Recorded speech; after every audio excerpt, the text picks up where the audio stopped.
I totally agree. Teen Titans wants you to understand this Robin is technically Dick Grayson. Where my argument comes in is that this character doesn't really behave like Dick Grayson usually does, and I don't think that's a mistake. I think the writers deliberately built a Robin that pulls from the three major interpretations of the character at the time before Damian, not just the first one, and when you break him down piece by piece, you can see exactly where Tim, Dick, and Jason show up. So let's start by proving the show intends him to be Dick Grayson in this world. Season 2's opening episode, How Long's Forever, our Robin has become Nightwing, and to take it further, Season 2 episode 11, Fractured, we meet Larry, whose Robin's chaotic split personality seems to be like a Batmite type, and Larry's real name flashes as Nosyarg K'id, and that spells Dick Grayson backwards. Now I'm gonna dig into what is Dick Grayson about this character, because there's definitely a good solid foundation.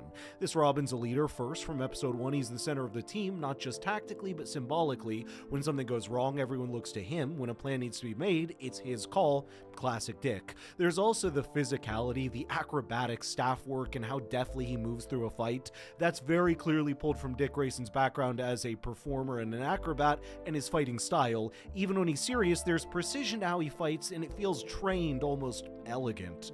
On top of all of this, the dynamic with Batman, especially in episodes like The Apprentice, mirrors our classic mentor-student relationship Bruce and Dick are known for. Robin telling Slade, "I already have a father," then cutting to bats flying. We see flashes of the lighter side, and they are more rare but still present. Small smiles, dry humors, moments where you can tell this character isn't naturally cold, he's just holding himself together in the situation. But what's interesting is that those moments feel buried, like they're not the default, and that's where this version starts to drift away from Dick Grayson and into something else. Let's talk about the Jason Todd edge, because emotionally, this Robin doesn't feel like someone who grew up comfortable in the role. He feels like someone who treats being Robin as a responsibility that can never be put down. Jason Todd has always been the Robin most defined by intensity.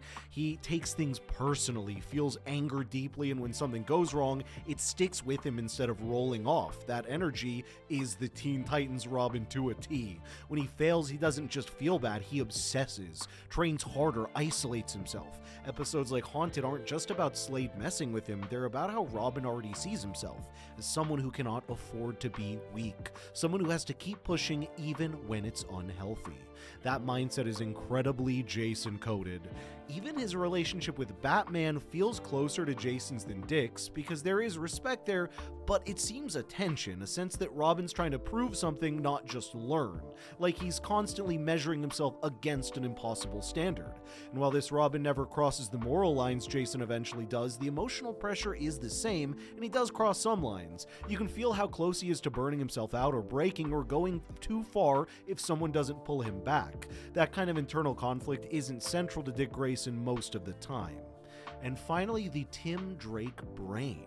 Here's the part people don't talk about enough. This Robin is extremely smart. Not just good at tactics smart, but analytically very smart. The kind of intelligence that shows up in preparation rather than flashy moments. Tim Drake is the Robin who figured out Batman's identity on his own. He's the detective, the planner, the one who thinks about consequences before anyone else does. This Robin studies his enemies obsessively, building plans on top of plans. He creates contingencies for situations that haven't even happened yet, including scenarios where his own teammates might need to be stopped. That's not paranoia, that is Tim Drake's thinking.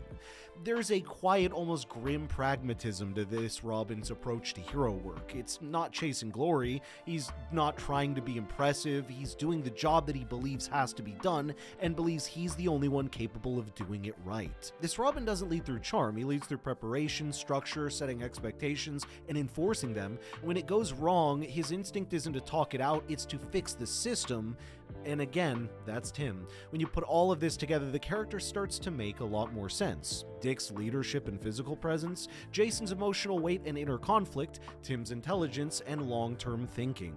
And by blending those traits, Robin feels like someone who hasn't decided what comes next, trying to figure out what kind of hero and person he's going to be, that uncertainty giving the character a very fun depth if you think about it. It also explains why the show never fully commits to naming him. The backward Dick Grayson Grayson reference in Fractured's the perfect example. It acknowledges the legacy while keeping the door open, with the writers maybe kind of saying, we know where it comes from, but we're not done with it. So what are we actually watching? We're not watching Dick Grayson's origin story, we're watching the idea of Robin pushed to its limits. A character built from decades of storytelling refined into one version that can carry emotional arcs, leadership, struggles, and personal failures without being trapped by comic canon. And that's why this Robin resonates so strongly even now. He's not a sidekick. He's not just a legacy character. He is a person carrying a symbol bigger than him, trying not to crack under the weight of it.